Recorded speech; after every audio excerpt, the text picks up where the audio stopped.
First of all, credit to SEMO. They're playing really well. I watched the game against Austin Peay last night, and they had an unbelievable shooting display. And, you know, tonight, right out of the gates, it was the same thing.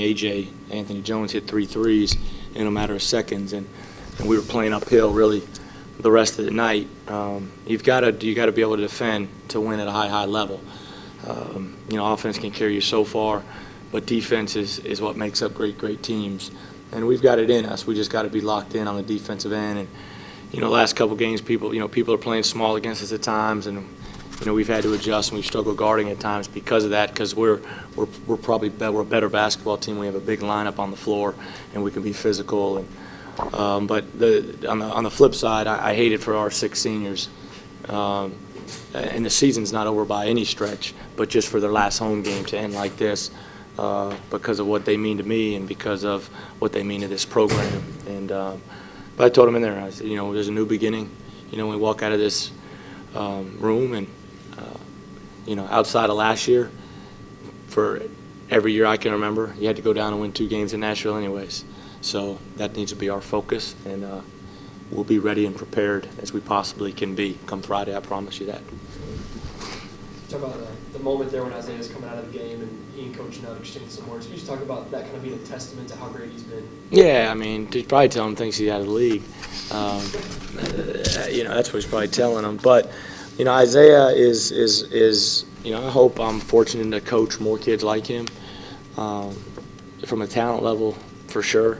But what he has done, and technology has changed it some, but what he's done for this community and this university is remarkable. I mean, and I say it all the time, but I mean, it's every autograph, it's every picture. Let's Jordan Bird start tonight. I mean, what else do you want from him? But it's all those guys. I mean, those guys went to a birthday party today for a 5-year-old, Trez, all seniors, and they got all their family in town. I mean, they do everything everybody wants, and that's why as a coach I'm sick, because I feel like I'm letting them down. How did that conversation between you and Isaiah go when he talked about starting Jordan in his place? Well, he came up to me. I had thought about it, and I said, man, we've got 6 seniors. There's no way I can pull it off, because I knew I wanted to start Trez for sure, because he deserved it. Even though our lineup wasn't like I would like it, I wanted to do that because he deserved it. And I was like, well, I don't want to take anybody else's spot because they may want that moment's their last time. And we were in shoot-around, and we have our same routine in shoot-around every day. And he's up top with me when we're running the sets, and he looked at me and he said, hey, let Jordan start my place. And I said, I've been thinking about that. I said, are you okay with that? He said, man, Coach, I want you to do that. I said, well, let me think about it, and I'll let you know. And then he's leaving to go pre-game meal. He stuck his head back in the office one more time and said, Coach, you going to do it? And I was like, you know, it reminded me of the guy in Rudy when they throw the jersey, you know, and that's just a testament of the kind of kid he is.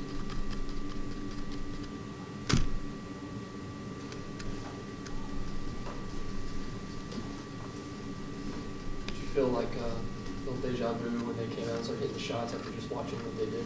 Yeah, I mean, they were every one of them when they shot. I said, man, that one's in too. That one's in too. And some of it was defense. You know, our rotations, they were really struggling guarding the dribble. And once they get you in, they really sold out to playing 4 guards the majority of the game. And every one of them can shoot. Nemchek can shoot. Jones is shooting it well. Wilford can wear it out. Nutt can. They all can make shots, and they just get you scrambling. And you have to be very disciplined against teams when you're playing 4 guards and contain the ball. And you know, I was like, man, they can't shoot it like that 2 nights in a row. And that's why I was joking with Coach Nutt before the game. But they did that. And then on the flip side, you know, we missed, I thought, a lot of easy baskets. I mean, when I break the tape down, I bet we missed at least 10 shots in the paint that were shots we should make. You talk about all these good things that these seniors have done, and Isaiah's a big testament. Does that put it in perspective that this is more than about basketball and about winning?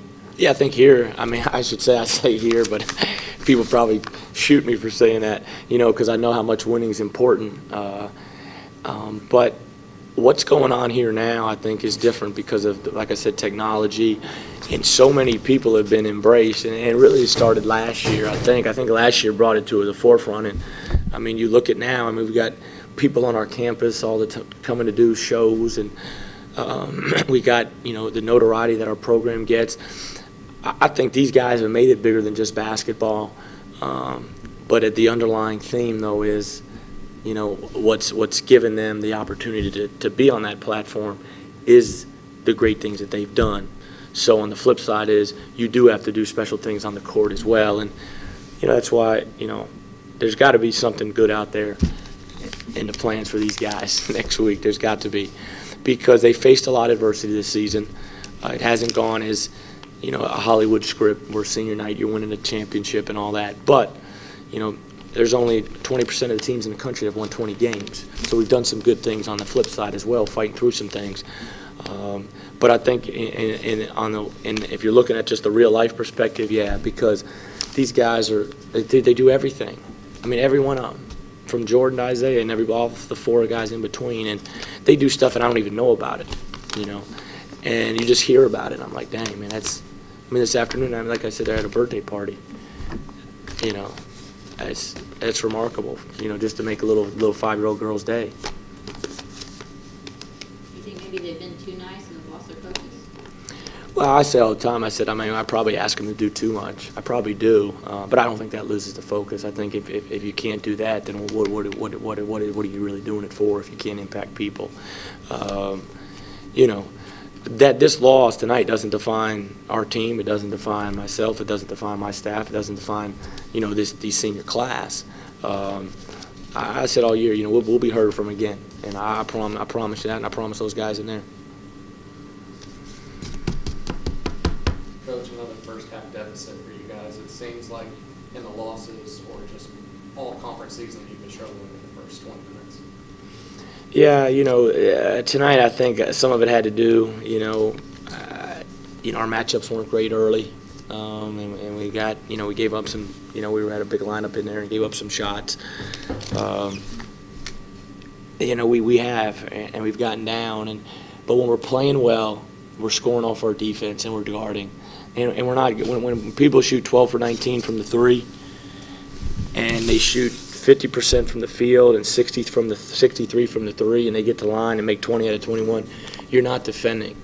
You can talk about getting down, and I know people have talked about offense. When you're giving up the threes like we are, you're not guarding, and you have to defend at a high level to win championships. All the great teams, you know, if you look at you look at Belmont, who won our league, and I'll just use them as an example. They're a great defensive team if you look at them, what they've done statistically as a defensive team. So we've got to be locked in on the defensive end so we can get great starts. Do you think with the way SEMO's playing right now, they're maybe the most dangerous team in the OVC? As you know, Neil was saying, it's hard to shoot in Nashville, you know, on those rims. I mean, we went down there 2 years ago and we were 5 for 28, Isaiah, Isaac, Miles, and BJ. But they're playing really well.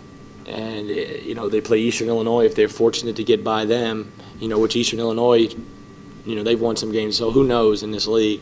But the way they play with 4 guards, they're really just saying, all right, we're going to make you – they really try to make you just match up with them.